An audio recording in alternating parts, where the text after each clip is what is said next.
Hey guys, today I want to do a quick review of the raid weapons and also some comparisons to other weapons in the game. This is going to be for the special and heavy weapons. Obviously the primary weapons are not available just yet since the hard mode is not out yet. So we'll start with the Swordbreaker shotgun, probably the weakest weapon of the bunch. This gun has similar stats to the shotgun available at the Vanguard. Now this shotgun is okay. It's not the greatest. I wouldn't say it's the worst, but it's definitely on the weaker side because of its poor range, although it can be upgraded to increase its range.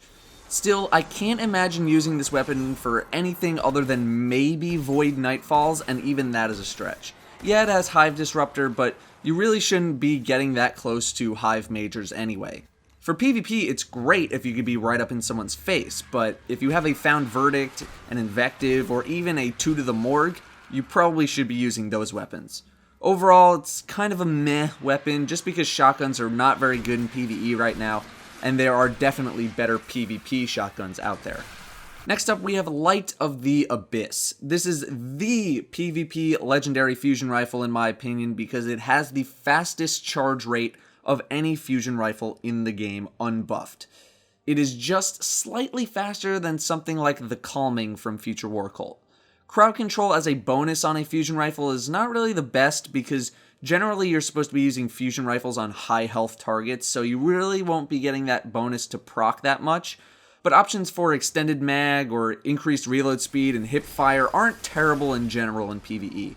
In PvE, I don't think it does anything more than a typical fusion rifle. Obviously, you're going to want to use it against any Hive Majors that you possibly can, but I'd value this weapon higher as a PvP weapon than a PvE one, although it definitely is far from a bad PvE weapon, just not super amazing.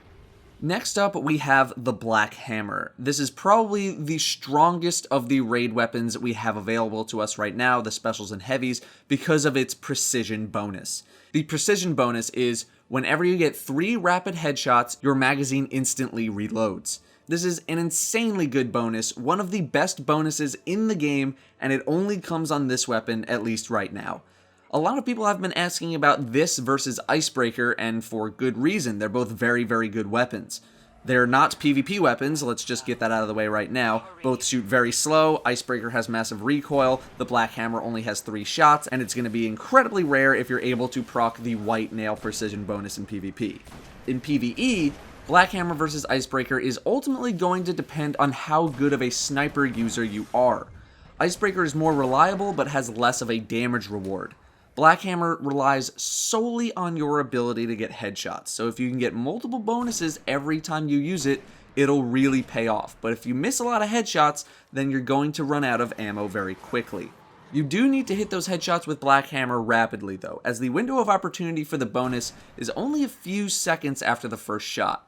But for bosses in the strikes, given that they're generally pretty big targets, the Black Hammer works phenomenally. The only times you shouldn't be using Black Hammer are instances where you're not going to be able to proc the bonus a lot, whether that's because of enemy limitations or the fight that you're participating in. For example, during the Crota fight, I'd actually encourage the use of Icebreaker over Black Hammer, because at level 32, if you're fighting other level 32 red health bar knights, you will one-shot the knights if you use Black Hammer and it is maxed out to 331 attack. And given that only 2 of them spawn at a time during that fight, you won't be able to proc your bonus unless you rapidly switch to a Thrall to kill, which isn't something you should rely on. I think a 331 Icebreaker is capable of one-shotting those knights as well, which would make Icebreaker slightly better. But ultimately, it'll vary from person to person and from encounter to encounter. One thing to note is that if you have the Black Hammer, as of right now, the Hive Disruptor bonus is bugged on the weapon.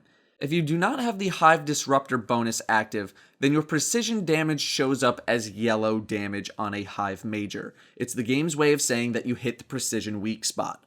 If you do have Hive Disruptor, the damage shows up as white bonus damage, not yellow precision damage, so the game can't tell that you're hitting a target in the precision spot. Therefore, the White Nail bonus will be impossible to activate on Hive Majors, since you're technically not getting precision damage, but rather bonus damage.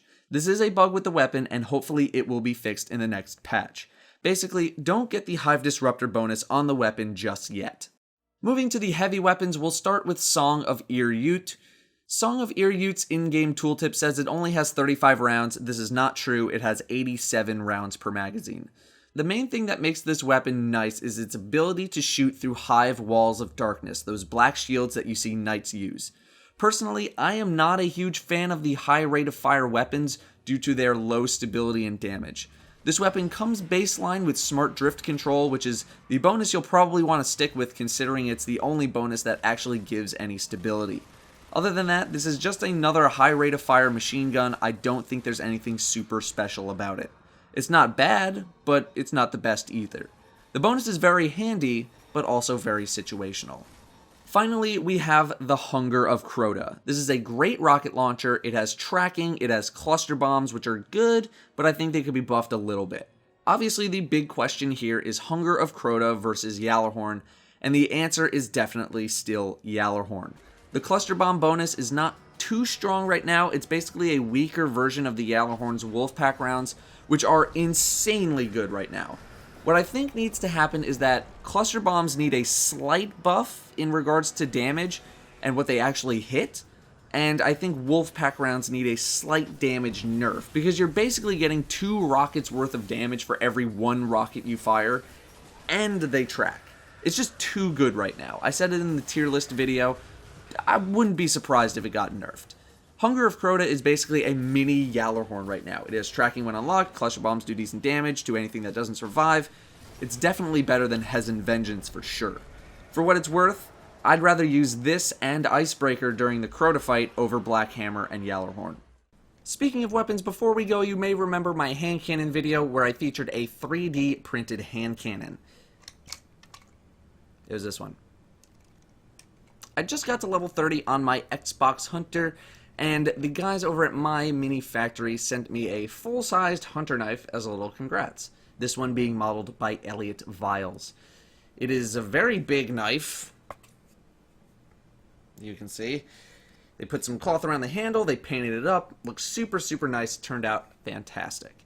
If you're interested in checking out the specs of the knife, or maybe printing one of your own, be sure to check out myminifactory.com. I know a bunch of them are big fans of Destiny, and they have a few other Destiny 3D items on the website as well. You can download the 3D knife specs for free over on the website. The link is in the description. If you happen to be immersed in the 3D world, either as a designer or a printer, there are plenty of benefits for signing up on the website and becoming either one. If you have the plans to something that you want printed, they can print out nearly anything that you want. Anyway guys, that is your quick rundown of all the special and heavy raid weapons. I'll definitely consider doing a quick thing on all the primary weapons if I manage to get them all once hard mode is out. Thank you all very much for watching, and I'll see you next time.